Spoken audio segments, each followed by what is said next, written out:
Good morning, everyone, and welcome to our annual ESOP meeting. We're going to talk today about how the company's doing under the ESOP, and in particular, what the first portion of the year looks like for the 100% ESOP compared to previous years. So let's get started. Do we want to drop the lights here at all, or? There we go. Get rid of those. Okay. So, which way? There we go. So here's the agenda. We're going to review the financial results for consolidated 2011 and year-to-date 3 months. Okay, where Mary Ash is going to talk about the ESOP trustee function and where we are there. And then Brian Wirtz from SES is going to take you through the ESOP statements as they're now constructed and any differences or issues from last year. So let's get right into it. First of all, here's good news. If you take a look, we had a very strong 2011. It was basically our third best year ever in terms of sales.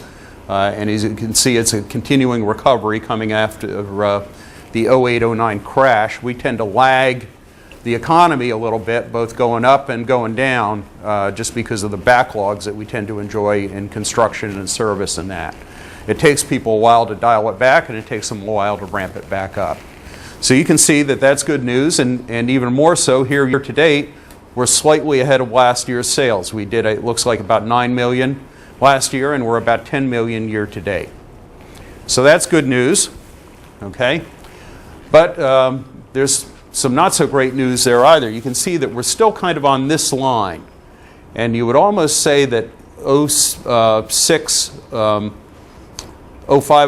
07 now we've developed a trend where those were kind of outlying years, and these I think are still trailing a little bit. Liebert's been relatively flat, and you can see we're probably going to take a while to get back up to that point, but who knows? Okay, this is a lumpy business, and we've done a good job over the years of managing the lumps in it. So I think we'll actually do a little bit better. But this is the commission income that we get from Liebert, and you can see that year to date that's off, and we're not quite sure why that is. We had a great first quarter. We were well ahead of quota. I think we're what, Mike, 130%? As of December 30th. I'll cover that. Oh, okay. So Mike will get into that later and give you a little bit more about that, okay? ESOP review, annual income, you can see that we're off.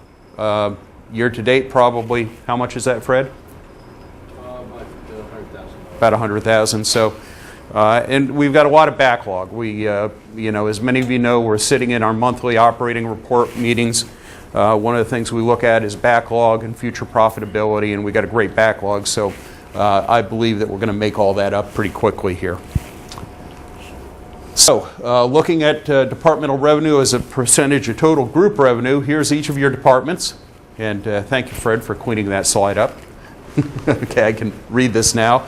But you can see here is 2011 in the blue, and red is the 2010. This is for last year, and it shows you as revenue how you did. So for instance, 23 in power sales was 31% of revenue last year, same as the year before. 30 actually increased a bit as a percentage of revenue. It was about 36 compared to about 33 the year before. But you can see as a percentage of gross profit, 23 actually grew a little bit, and total site actually slipped a little bit. Pardon? Blues 11. Blues 11. So it was up. Oh, it was up. Excuse me. Okay, got them mentally reversed. So take that back. You can see that blue being 2011, that power sales was off a little bit in profitability, and 30 was up a little bit in profitability. But those are numbers that are at the margin. I think the trend year over year indicates that we're pretty consistent, and we're tending to grow the business year over year.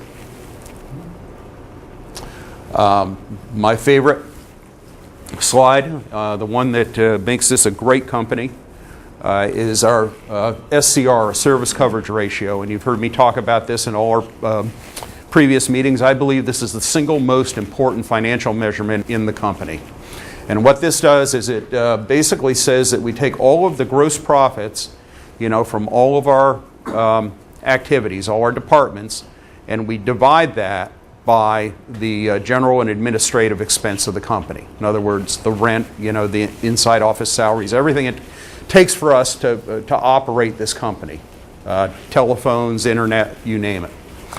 So the idea is that you're trying to get that ratio of those two numbers to be greater than 1. And what that says is when you sit down at the beginning of the year, you know that your recurring revenue profits, because services are recurring revenue type businesses, those profits alone are going to be greater than the expense to run the company for that year. So we worked very hard at this. We actually started off, when we first measured it, it was about a 0.3, which was scary back in the late 90s. And we're now at 1.3, meaning that we make 30% more in gross profit off our service businesses, service and parts, than it takes to run the company. So it basically ensures our profitability over the year. So it's a very strong financial indicator. Most companies don't look at business this way. I see a lot of companies these days, in various roles that I've taken on outside boards and such, and investments. And I can tell you that once you start to look at things this way, it really is a game-changing experience, if you have a company that has a service business. So you can see that our SG&A represents 40% of the pie, but Power Service contributes 5.5% of the gross profit, LGS Service 5.3%, our HVAC Service business 16.3%, Parts 5.7%, and Total Site 23%. So those are the pieces that we consider our recurring revenue business. So that's a great job. Thank you, everyone, for that performance. It makes this a terrific company to run. That's you, and I'm going to turn it over to Mike Beck. Thanks. So, I'm tempted to tell a joke. Because you've been gone for so long, and I don't get the chance to pick on you very often. So some of you have heard this story already because I told it after it happened, but I was out at a bar a couple weeks ago and I ran into a lady. She's a nurse, and she's a nurse down at Thomas Jefferson University. She was Mike's nurse when he was in there after he broke his neck. Okay? So she tells me this story. She says, after Mike's surgery, there he is. He's laying on the bed. He's got the oxygen mask on. He's got the hospital gown on, and she comes in, and Mike says to her, "Oh, no testicles block." And she says, "Excuse me?" He says, "Oh, no testicles block." She says, "Sir, I'm just here to check your vitals." And he says, "Oh, no testicles block." Finally, the nurse says, "All right, I'll check." And she picks up the gown and she looks and she says, "No, they're not black." He rips off the oxygen. He says, "Are my test results back?"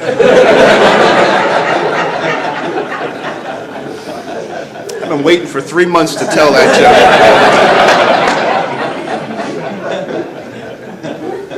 All right, so back to business. So first, the first 3 bars are quota with Liebert. The next 3 months are sales with Liebert. The next 3 bars are sales with Liebert in 2012, and then there's the 2011 same period year-to-date sales. So we are behind quota overall with Liebert. We're about 92% of quota. TSS is right on quota, or just slightly, almost right on quota, and DVL here is behind our quota as well. But we are ahead at DVL compared to last year, so that's a good sign. And we are off a little bit from previous year sales with TSS. But I'm sorry, we're up this year with TSS, and we're down a little bit even compared to last year with DVL. Slides are confusing, aren't they, Mark? So basically, this is just the Liebert portion of our business. Like Mike said, we had an awesome first quarter with Liebert. Liebert's first quarter is October, November, December.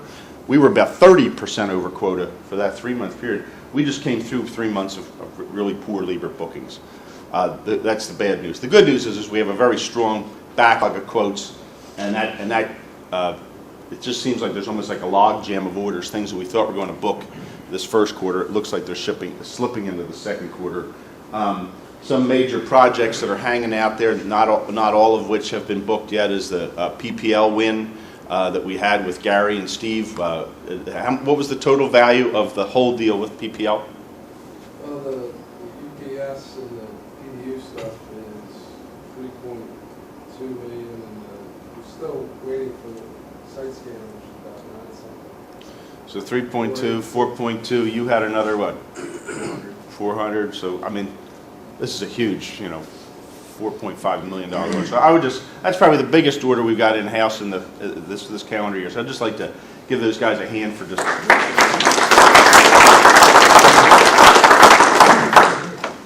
Bob Ritchie still hasn't booked PSECU yet, so that's got some nice bookings on it as well. So I think we'll come through, and then Bob has a number of Comcast things in the wings for us. So we're optimistic. And then just the overall forecast of where we're going in terms of our backlog of quotations. This is a historical backlog going back to 2008. And you can see, we did have a nice jump at the last year in 11. That big jump, I think, really was what pushed our first quarter, our October, November, December bookings. But we're still at a pretty decent all-time high, with the exception of this. Historically, we're ahead of where we're at. So we feel comfortable. Still doesn't. I can't sit here and tell you this economy's raging forward for us, but I think we've done a pretty good job of getting through it. Probably a lot better than a lot of other companies in our business, as well as a lot better than probably a lot of the other Liebert reps as well. And I think one of the things that we've done very well in the past that has helped us get to this point is by having these events. So we're doing another event this year. If you remember, we did a similar event last year when they had the trailer out back. We did another event the year before, with a lot of classes and so forth for customers. I think doing that has been awesome for our customers. I think it has generated enough business for us to get us through some tough times. So we're excited to do another event on May 9th and 10th. All I can tell you is, and the salespeople have already been getting the emails from me, get the vote out. I mean, get these people to this office. Talk it up with every engineer, end user that you talk to. Make sure you add the event signature to your emails, both your incoming and then your replies. I want every customer that deals with us to see that we're having this event and get it going. I've sent you all the email invite. Please do that. We're going to clean up the office mode this Friday and next Friday. 2 big days. Dress down. You can wear jeans in the office. Please clean up your offices. Steve, we'll just get a lock for your door.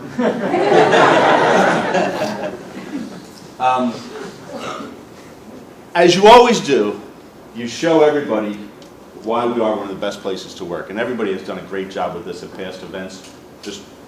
Let's just go into it with that attitude, and we'll do great. Everybody always remarks to us how wonderful not only all of our salespeople are, but just all the office staff that they get a chance to meet when they come in here. It's a really great event to show them who we are. And your efforts, as always, will continue to keep growing the stock price. So that's what this meeting's all about. But I just want to make sure we really need to focus on May 9 and 10. Technicians, especially when you're dealing with customers, talk about it. This is a great time to get them to come out and see what's new, because there's a lot of things changing in our business, and we need to be in front of these people. Okay? And I guess I turn it over to Mary, I think. Any questions on the outlook? Okay. It's you, right? I think so. Okay. All right. This is Mary Ash. It's actually Murray. Murray. Good morning, everybody. We took over being the trustee when we started to do the transaction. I think I was here when you guys had to vote. Our job as trustee, we have a couple different functions, but mainly we safeguard the assets, meaning we hold the stock certificates. They're in our vault in Quincy. which is where we're headquartered in Quincy, Illinois. We also hold the cash. There isn't much cash right now, but eventually there will be. But the biggest part of our function is that we set the stock price. The trustee is the one that does that. We hire a financial advisor, that's Ed Willis from Value Management, who helps us with that. He prepares a valuation and then has to present it to my committee. I'm one of 11 members on a committee, and we go through that report page by page. We ask questions, we document it, and then we actually have to take a vote that we're approving the stock price. The other thing that we did because we entered into such a large transaction when we went to 100%, is that we negotiated what we call price protection, so that people retiring over these next 3 years are going to be protected by the amount of debt that we took on, because we took on a lot of debt to be able to go to 100%. The advantages are now that we're 100% S-owned ESOP, which means we pay no federal income tax. So that's a good thing. So we pay no taxes to the federal government. We will be, over the next few years, paying off the debt. Which way? Yeah, the right button. Okay. When we look at the valuation, okay, we look at a 5-year financial history going back. Fed prepares for us a 5-year forecast going forward. Ed meets with the management team. We look at your strategic plan. We review what you've done historically, what your year looked like, and what is going to, what the future looks like. That's all part of what goes into the valuation. We like to use multiple methodologies. We did a discounted cash flow. You can actually value a company based upon the cash that it's going to earn. That's called a DCF. We use a market multiple or an income method where we look at how you relate to the public companies that do the same thing you do. Okay, so if their earnings ratios, we look at those, and then we take discounts for size, because you're small, they're big, but you're still in the same business. So we look at how you compare to the public companies that do the same thing that you do. We had the ownership transition this year, which is where now the ESOP owns control, because the ESOP is 100%. So there's a premium that comes with owning control, where when we were a small shareholder or minority shareholder, there were discounts. So that flopped this year. We went from a minority to owning control. We negotiated price protection. Again, part of what happens in an ESOP is you were going along, and the stock price, if we had not done the transaction, if we had not gone to 100%, the stock price would have gone up, okay, because you had a great year last year. But we did the transaction on the last day of the year, so we took on debt in 2011. So that brought the stock price down. So last year you were around $21 a share. When we finished doing the post-transaction valuation, which we did just recently got done, it came out to $18.30. But that's because we took on all the debt. Now, each time a debt payment gets made, the stock price goes up. If everything else stays the same for 2012 as it was in 2011, and we make a debt payment, the price will go up because we have less debt. When we calculate that $18.20, we calculate what we call the enterprise value. This is the value of DVL, and then we have to subtract out the debt. It's kind of like your house, right? Your house may be worth $200,000, but if you owe $120,000 to the bank, what's your real net worth on the house? $80,000. Same thing when we're doing this. We calculate what the company's worth, we subtract out the debt, okay, and that gives us fair market value. So the fair market value is $18.30. What we then did is we calculated the actual effect of the debt, and we added that back, so that there were 2 people, I think, that retired this year. They're actually going to get paid out at $28.30, okay, because that's the price protection. Price protection is taking fair market value and adding back the debt, okay, as if we never did the transaction, so they're not affected by it. And that price protection is going to be for payments made in 12, 13, and 14. What we're figuring out when we negotiate this, we're looking, and Ed prepared projections for us, is that by the time that we get to the end of 2014, we should be back above what the value was before we did the transaction. That's the whole idea. So it's just protected, and anybody who leaves after then It will totally be whatever the fair market value is. Does that make sense? Do you have questions? Oh, I thought you had your hand. Does everybody understand that? That's a big part of what we did, is the price protection, to make sure that people aren't harmed by the fact that we became 100%. Because becoming 100% on the flip side is so important, because now we're a tax-free entity. As long as we can enjoy that, that's a big deal, not to pay taxes. This is a slide that shows you where you've been with your stock prices. So it was $21.79. It is going to be in your statements. You're going to see it coming down to $18.30. But know that when we really got to the end of 11, the value, had we not done the transaction, would have probably been greater than $21.79. Okay? And there's your price protection.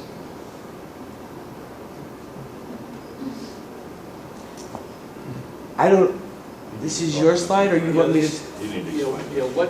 what this slide shows is the actual contribution. You walk over there. Okay.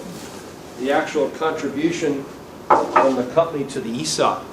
And this is a tax deduction, and that's what was added, and the details of that Brian will get into later on.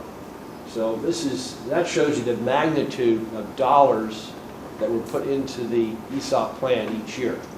And the next slide, this shows you the percent, taking that number and dividing it by the IRS maximum amount that you're allowed to put in. So this is based on the W-2s.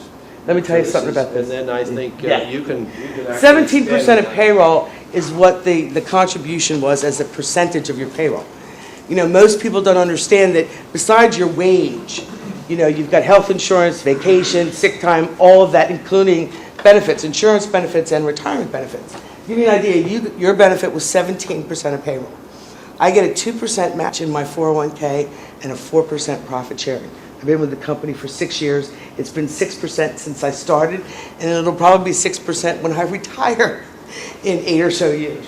So 17% is relatively on the high side. The average employer provides a retirement benefit of 3% of payroll. Yours is 17%, okay? So that's off the Richter scale as compared to what happens out there in the marketplace. Questions for me? Yes? What's your target date for paying off this debt? Do you have anything in mind? Like a mortgage, like you said. 10 years. I can answer that, Mary. Yeah. That's There you go, Brian. Thank you, Mary. Yeah, the target on it is 8 years with the bank, okay? Now, that's the long-range target, okay? We believe that if we hit all our goals, that between 4 and 5 years, we're going to have all the debt out of here, and that's the effect of not paying taxes. I know you paid off the last one. Yeah. So, yeah, and one other point I wanted to make about Mary's discussion about the stock price, okay, the stock price has dipped, but guess what? You're all going to own a lot more shares now. You know, so the total net that you actually have in wealth as part of the ESOP is going up, not down, even though the share price has dropped, because you're all owning a lot more shares. Okay? You'll be vested in that over time, but you get out to the end of 4 years, you'll see a dramatic change, you know, as we pay the debt down, and you get vested in the shares as to what your total, you know, the total worth of your plan is going to be. Okay?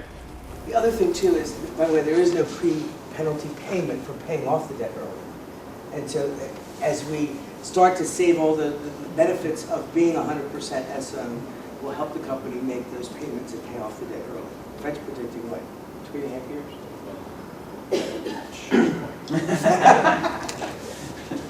Well, at least with Mercer, we can get to 5-6 years. Right. That's Yeah, but the reason that we did it at 8 years, understand something, when we modeled the debt, part of our job was to make sure that we don't make the company what I call ESOP poor, okay? Because remember, you have to spend money to make money. So when we structure debt, okay, we want to make sure that the payments are comfortable for the company to be able to make them. If you guys do great, like you said, we can always pay it off early, okay? Which, again, every time we make a debt payment, the stock price goes up. So we can pay it off early, but we want to make sure that the company can continue to do business the way it's always done business and not be housework by creating, a debt structure that doesn't work. You're saying the price goes up if you make a payment. Now, does that also increase the stock share if you pay it off early as a bonus on top of that? Remember what I said.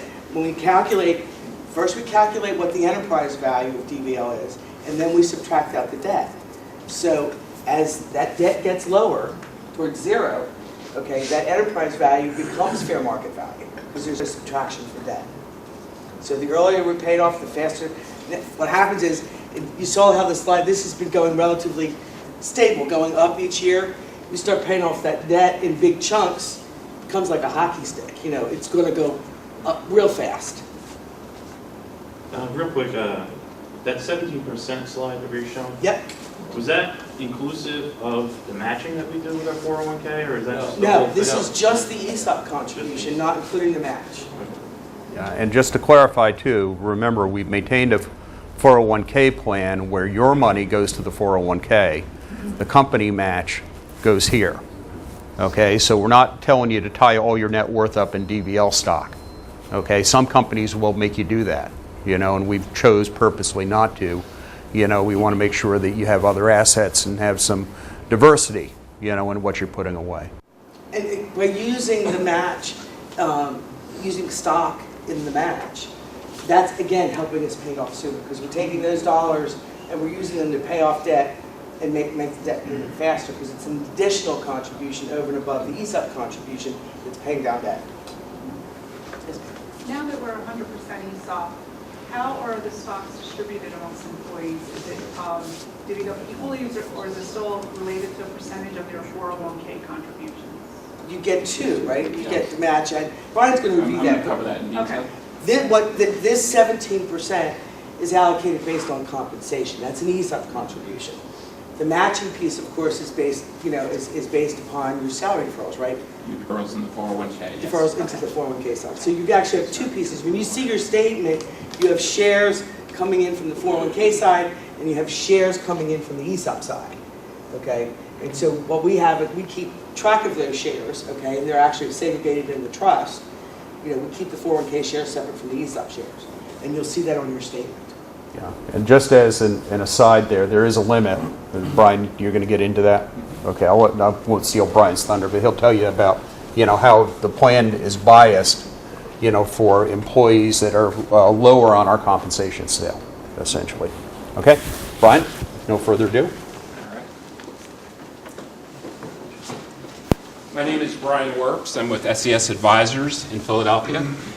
We are an advisory firm and a law firm that helped install the DVL ESOP a number of years ago. We also helped advise the company on the transaction that took you all to 100% ESOP this past winter.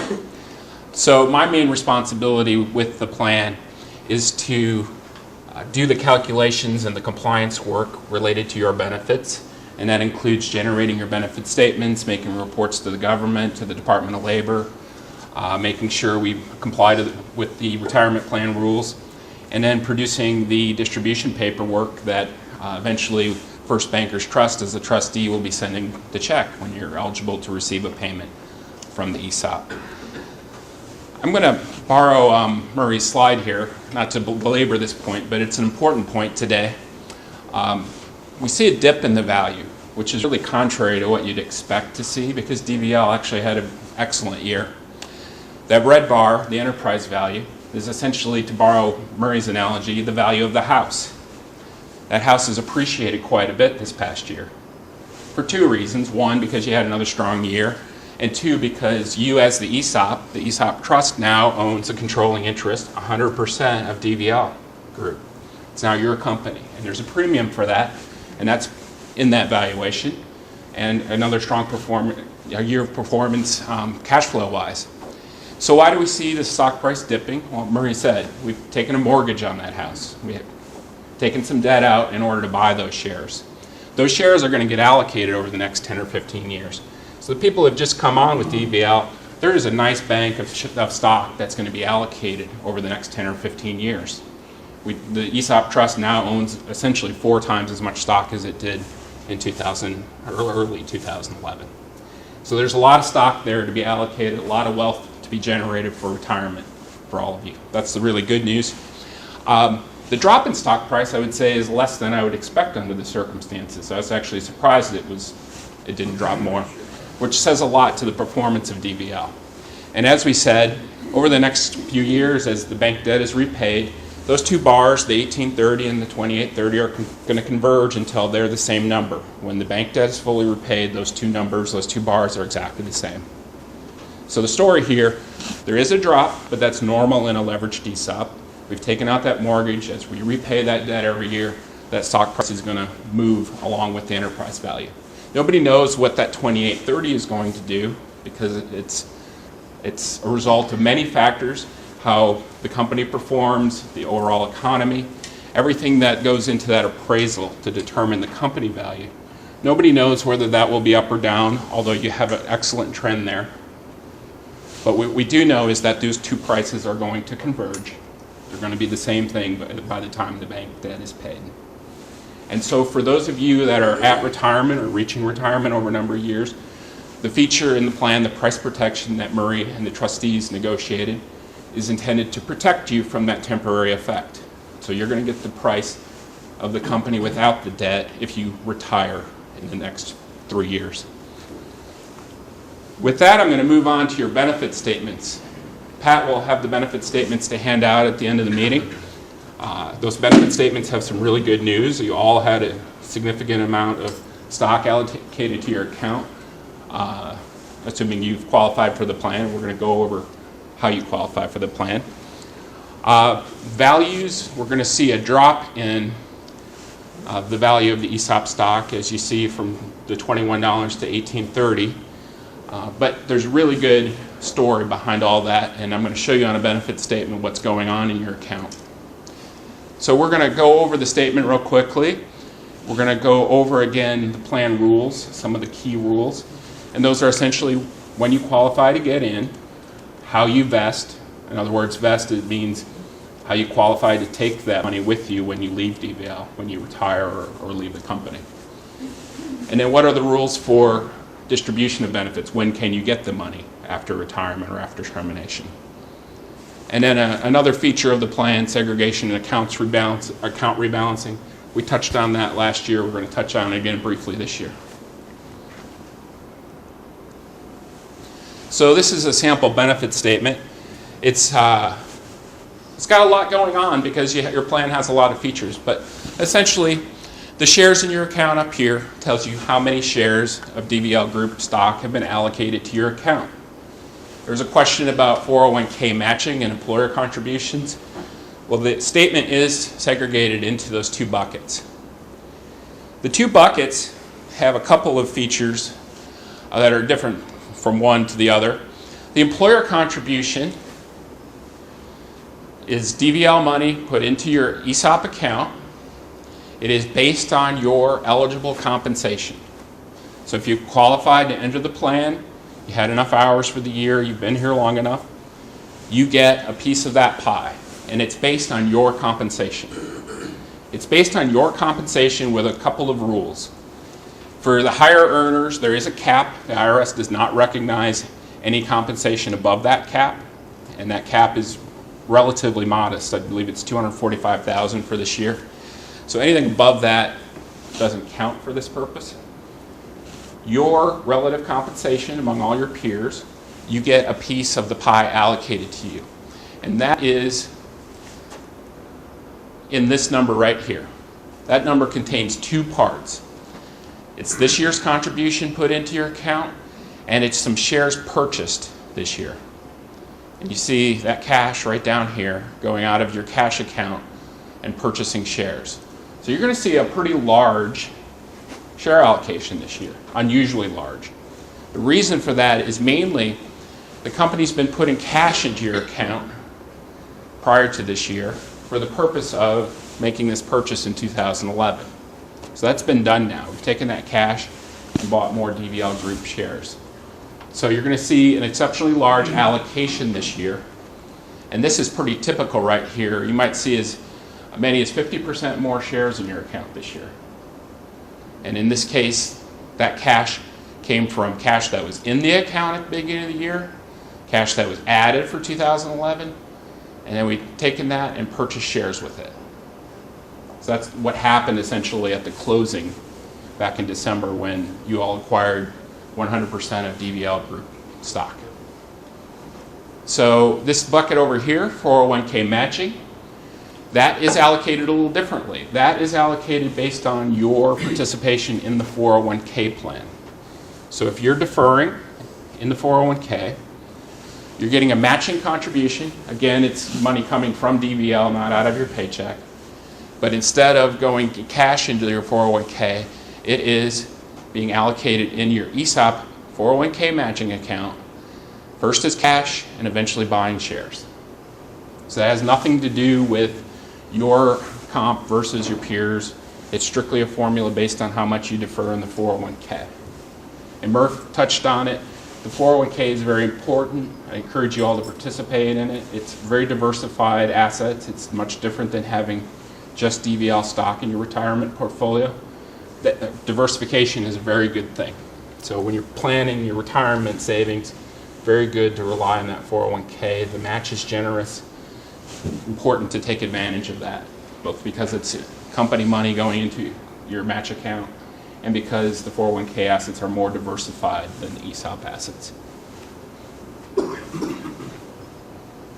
we're going to go over briefly. The price at the top of your statement, $18.30, is the fair market value after the debt's deducted. That's what's going to show on your statement for now. For those of you who are about to retire, may retire, when you get your distribution paperwork, it's going to be at that higher enterprise value price, $28.30 in this case. And that applies death, disability, and retirement. And it's for the next 3 years, as Marie said.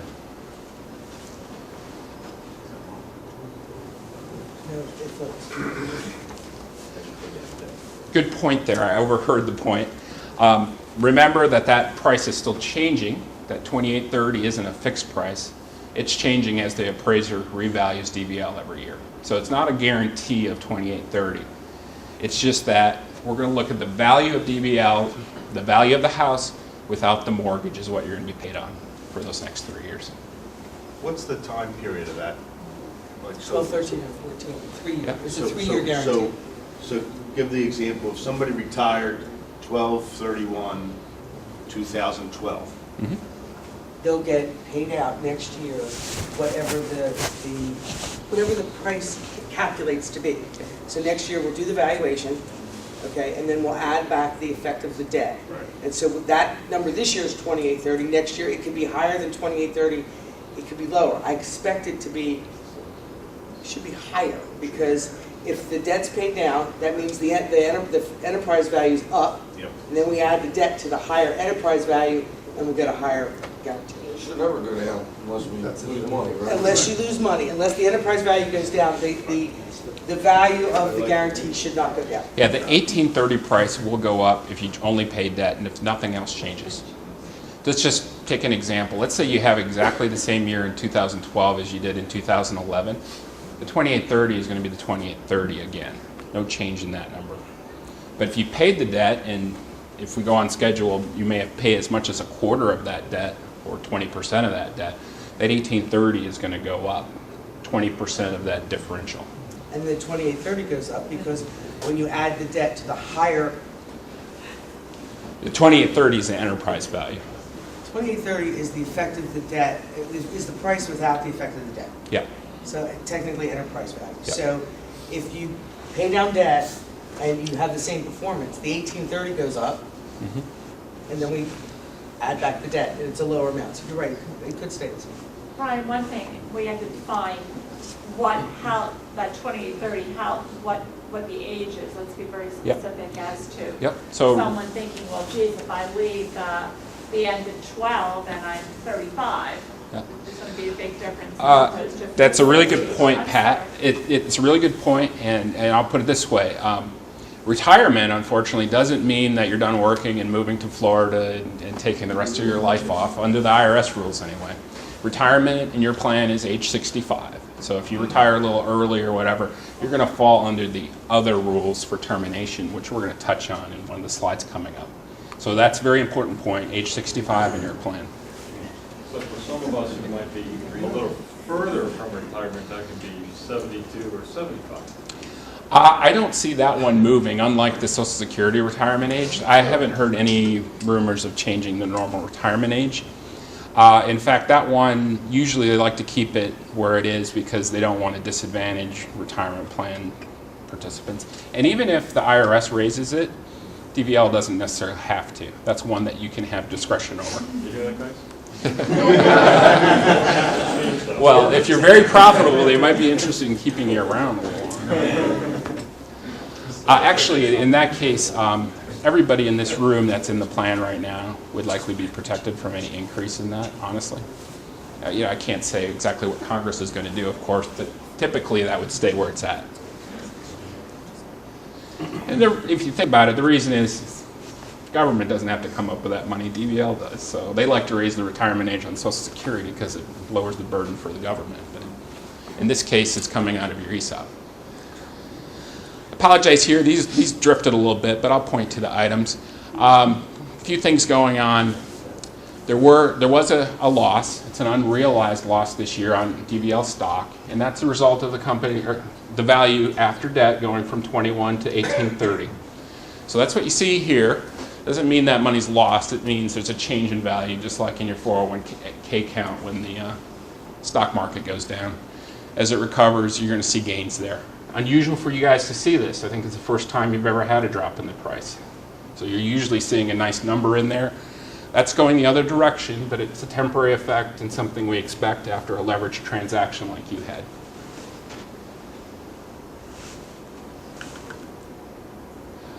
We touched on contributions already, but the formula there is relative compensation over here and your participation in the 401k over there. Your cash account, there was a lot of activity in your cash account this year. It's left the cash account quite small for most participants, but that's part of the plan here. The cash was building up for the purpose of buying more stock for you, and that's exactly what happened in December. So you see that activity. We'd expect that cash, to go up again in the future. Some portion of the contributions might be cash, but for the most part, we're going to be focused on paying the debt for the next number of years. So there will be some cash, there will be some shares purchased, not shares purchased from DVL in the future, but shares purchased from your peers who have left the company. So we recycle those shares as well. We put them back in the plan after we pay out benefits to your peers who have retired.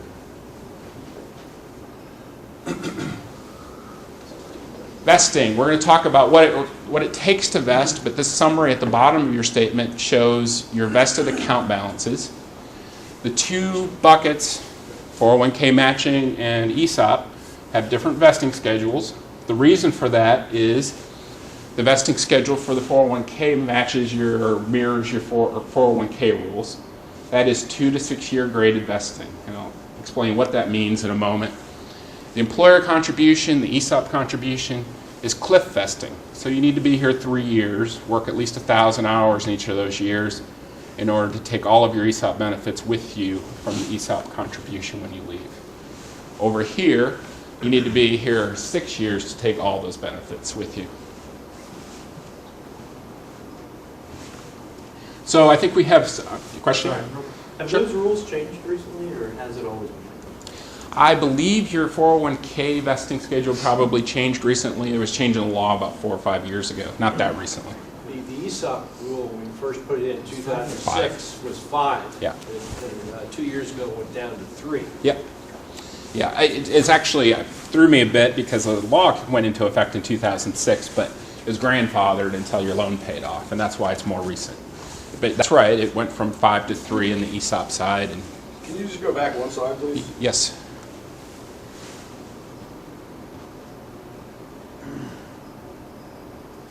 So we're 100% vested after 3 years. In the employer contribution account, the ESOP account. All right, Yep. we're 100% vested in the portion that matches. After 6 years. After That 6 one works from 2 to 6. So I have a table here. I'll just jump forward to that. We'll just talk about vesting while it's on our minds. So vesting, what is it? Well, it's based on years of service. And years of service is a technical term in the plan and in the retirement laws. A year of service in your plan is a year in which you work at least 1,000 hours. That's hours you're here, clocked in at DVL. It's other hours, including vacation, holiday, sick pay, hours that you're entitled to be paid, essentially, by DVL. So I think almost everyone in the company is a full-time employee, works a full-time schedule.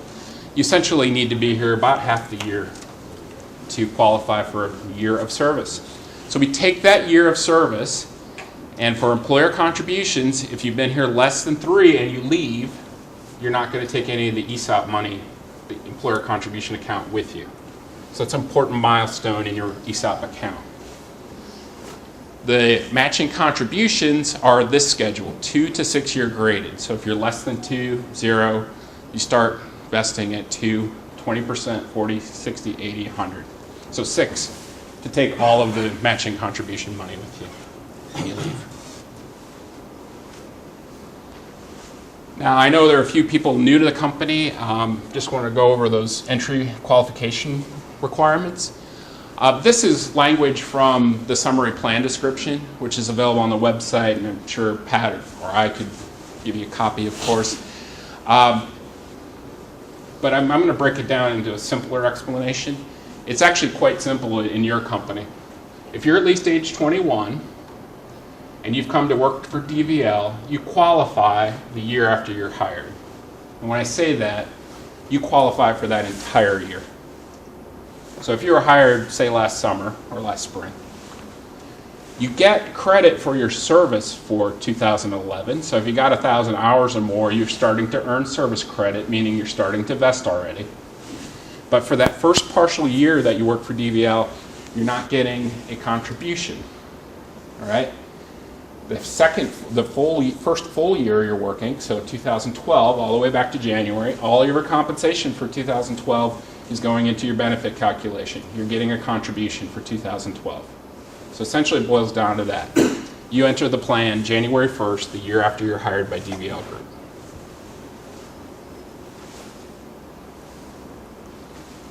Distribution of benefits, always an important slide because ESOP rules are different than 401k. In your case, death, disability, retirement age, 65, as Pat pointed out, payment begins the year after termination according to the plan's distribution policy. And that current policy is a lump sum payment right now. That may change in the future, but you'll never be paid out over more than 5 years. Okay, so the retirees' death, disability are a payout, lump sum payout, and have been, but that if it ever were to change, it would never be more than 5 payments. For other terminations of employment, payments begin during the 6th year after the year you terminate, according to the plan's distribution policy. The current policy there is to pay these benefits over a series of 5 annual payments. Never more than that. Could be less. Nobody knows for sure what the distribution policy will be in the future, but ESOPs are allowed to change that from time to time. As far as I know, they'll stay as they are right now. So how do we calculate that? There's a misperception commonly that, once I leave, maybe my stock price is fixed or I'm going to get paid out a series of fixed payments like a traditional pension plan. It doesn't work that way. Your account will continue to be revalued every year. The stock will continue to be reappraised. It may be that your account will be segregated, which means it'll be converted into other investments, which is the current policy of the plan. If that happens, those assets will be invested and that investment value will change. But each year you're going to get a payment. Wait. Can you get back there for a second? Sure can. Did you just say that once you leave the company, your money will no longer be in company stock, it will be reinvested in another plan? Yes, it's account segregation and it's the current policy of the plan. So it stays in the plan, but what it is it's converted to other investments. And the reason for account segregation is typically so that you're diversified into something more diversified after you leave. Who determines where it's Murray does. Murray and the First Bankers Trust are responsible as fiduciaries of the plan to prudently invest those proceeds once you've left and your account's been segregated. And when does that happen? It happens the year after you leave typically. So you get reappraised in the year you leave. That stock price is determined again, and the next year it's converted at that price. Okay, so after that, you're no longer going to the value of the company. Right. The Yeah. idea being that should former employees, because you're no longer employed by the company, share in the hard work of everybody who remains. And so that's one of the theories of why we have segregation. It also allows us to get them out, and then we don't pay you out in lump sums because we don't want you to take that big pile of cash now that you're going to have and go start a competing business. It's one of the theories behind 5 years. But 5-year installment from a trustee's perspective, okay, we do want to spread it out, especially if we're holding it in stock, because right now, what's the most important thing for this company to do? Pay down debt. But that also means that so it's going to take 11 years to get all your money. If somebody who Years quits, before it if somebody starts. who quits or gets fired, that's correct. It can take 11 years. Okay. Now, the company can pay it out faster if it's got the cash. Yep. Like I said, right now, the most important thing is paying down debt. What would you invest in? What would we invest in? Well, let's put it this way. One thing that we don't want to do as your trustee is to show you what your account balance is when you leave, and then, 6 years later, give you something that's less than what you had when you left. So we usually use investments that preserve principal. Right now, it's tough. Money markets are not paying anything. We use institutional CDs. There's a couple of things other than we use treasuries, some funds that produce anything that's going to protect your principal, because we are not going to put your principal at risk. Yeah, the idea being, once you've terminated employment, you're not that far from being paid out, and it can be up to 11 years. But Murray's job typically is to protect those assets. They're retirement benefits for you, and they're typically pretty conservative. Yes? There are also some thing where I would get close, reach a certain age, close to the divest. Yes, very good point. I'm going to touch on that. There are other ways you can be paid. It was just mentioned back here, as you get closer to retirement, there's an opportunity to divest. That is absolutely right. It doesn't happen for anyone in the plan until the plan's 10 years old. You have to have 10 years of participation in the plan. But for those of you in the room that will be 55 or older, when we get to the 10th anniversary of the plan, you're going to have a diversification opportunity. That diversification opportunity is essentially a 6-year window from the time you qualify. Starts the plan year after you qualify, so after you've turned 55 or after your 10th anniversary in the plan, whichever is later. You're going to receive a distribution form. It's going to allow you to either roll over a portion of your ESOP into your 401k to be invested over there as you choose, or to be rolled out of the plan into an IRA. So that opportunity is essentially 25% of the value of your ESOP account, of your stock in your ESOP account. That would be approximately 2016 we're talking? Yeah, the 10th anniversary would be at the end of 2015, so 2016 will be the first opportunity for anyone to diversify in the ESOP. So if you roll that into 401k, does it then apply to your rules of distributions in 401k? Yes, so it actually is liquid for you. The 401k rules apply once it's transferred. Also true if it goes out to an IRA. An IRA is also liquid. But I'd caution you, just because you're 55, I would still try to get to 59 and a half to avoid the tax penalties associated with it. So if you roll over to the 401k or an IRA, you're not going to pay any tax today, and you're not going to. More importantly, you're not going to pay that tax penalty. At 59 and a half, you're free to withdraw it. Just curious about how this works again. If you take early retirement at like 62, are you going to have to wait 11 years, or would the 65 then kick in and trump that? If you retire early at 62, a couple factors. This gets detailed and complicated, so it's always good to consult with us when you get to that point. Okay, so this is the simple rule right here, 65. You need to be 65 before you terminate employment in order to get that rule. Okay. There's a second rule in the plan. It's also in your SPD. It's a general retirement rule. If you're 65 and you have 10 years of service in the plan, you also fall under this rule. The difference is you didn't have to terminate employment before. So to answer your question directly, if you're 62 and you had at least 10 years of service in the plan. This rule doesn't apply, but you will reach 65 after you terminated, and so that year the rule does apply. Complicated, I know, but So we waited 3 years instead of 5. you waited 3 years instead of 5. So you're waiting 3 years instead of 5 if you take early retirement at 62. Yeah, it's not a function of taking early retirement, it's just a function of your age and participation in the plan, but that would apply. You don't always have to wait the full 5 years. If you reach age 65 during that waiting period and you had enough service, then the retirement rule is going to kick in. Just the 10-year Yes. You said 65. Yep. So when you turn 65, you're eligible for this at 65, no waiting period, no nothing. Right. If you were employed, when you retired at 65, that's no waiting period. You get paid out the next year. At 62, At 62, when you get to 65, if you had enough service, then that might apply. what do you mean money? Well, you had to have the 10 years of service. Well, say you had all that. Yep. It will apply. Then it will apply. Okay. It's something you really want to consult before you decide to retire. You want to know Do you sense specifically. we have people in the room? Yes. Yes. One more, you touched upon this earlier, but so when I'm 55 and I have 10 years of service, Yep. if I transfer X percent of the ESOP over to my 401k, Mhm. you said there is a tax penalty. Only if you withdraw it before you get to 59 and a half. Well, how about transfer? Transfer, there's no penalty at all. There's no taxes, no penalty. It just goes in your 401k account.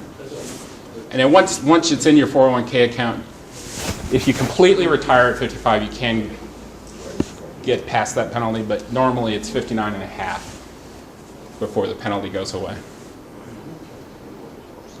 So the important thing is here, there's typically a waiting period. It can take up to 11 years to be paid in full. Account segregation, Murray described one of the primary reasons. You don't generally want to benefit people that are no longer rowing the boat once they've left the company. The flip side to that coin is once you're no longer on the boat, you don't control where it goes. So being segregated and being diversified in your retirement assets is a good thing from that perspective. Nobody knows what DVL will do. I'm sure you're all wonderful people. Maybe all the success of the company rests on your contribution.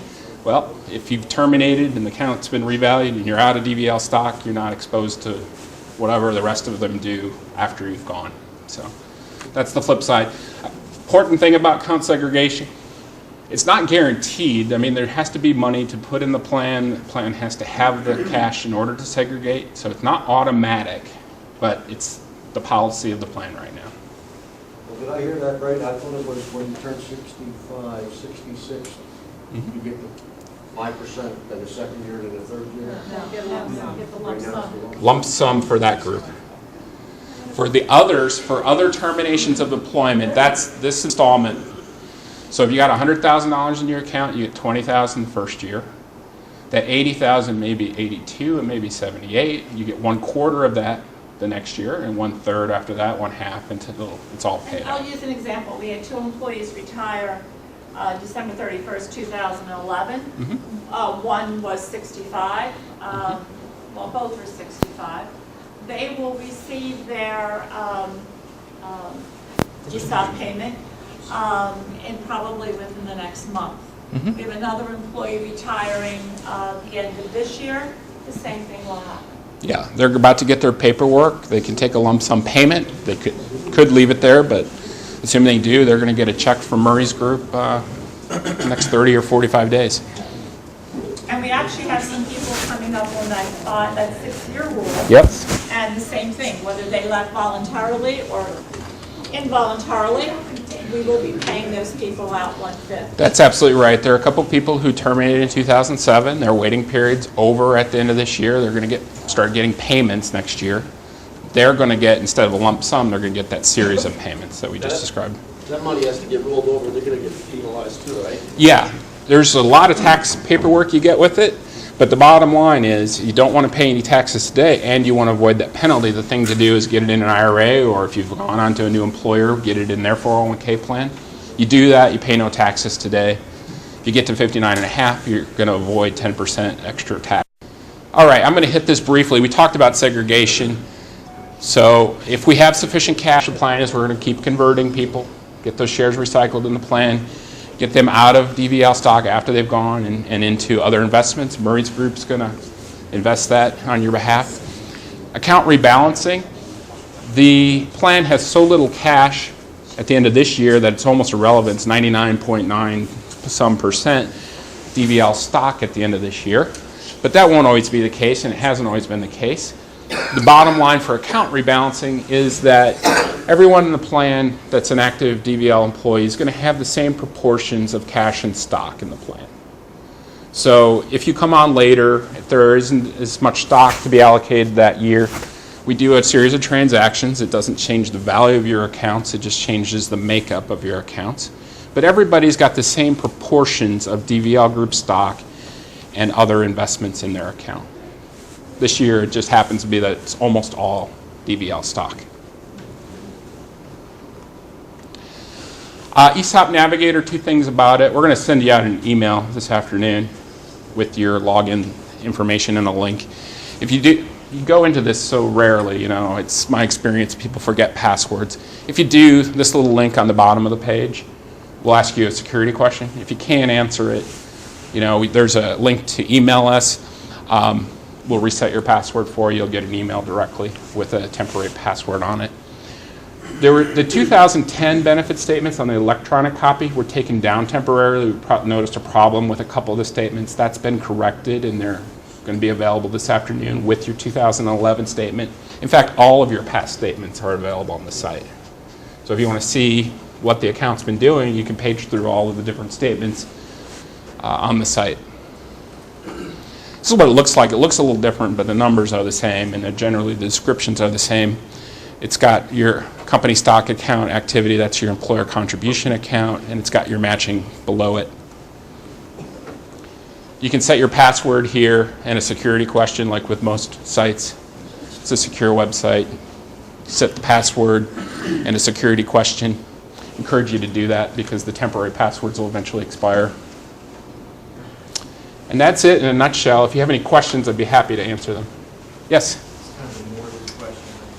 If you die during employment, which is obviously a different type of termination. Yes. the ultimate termination.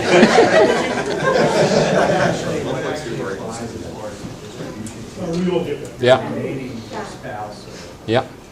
Well, in gratitude for your debt, we're going to 100% vest you. So your account is 100% vested if it wasn't already. So your beneficiaries are going to get the full value if you die. They get the payment, as we mentioned, the year after your death. They get the price protection that we talked about. And who gets it? The most important question. Definitely want to fill out a beneficiary form. You've probably done one for the 401k. Many of you might not remember doing one 5 years ago for the ESOP, but it's important to have one on file. If you're married, it's automatically your spouse, unless your spouse permits you to designate someone else like your kids. You can name contingent beneficiaries. So in the event of you and your spouse dying, you could name your kids or anyone else as the contingent beneficiaries. Important to put that stuff into a beneficiary form for the ESOP. The main reason is by designating a beneficiary, if you don't have a beneficiary on file, we end up paying your estate. And your estate is subject to your debts and everything else. So if you want that benefit to get to who you want to have it in the event of your death, you want a beneficiary designation on file. Important to do that. And also, when people, we do occasionally employees will change their marital status. Please let us know. We don't automatically. Yep. Beneficiary forms periodically, address changes, change in your marital status is all important to notify Pat. Thank you. Thank you. Okay, any questions for Mike or I? In that case, thank you, everyone. It was a great year. We're looking forward for another great year. And, Pat, I think you've got all the statements to hand out? Janet has N to Z and I have A to L. Okay. So that's who you need to see. Thanks, everyone. Thank you.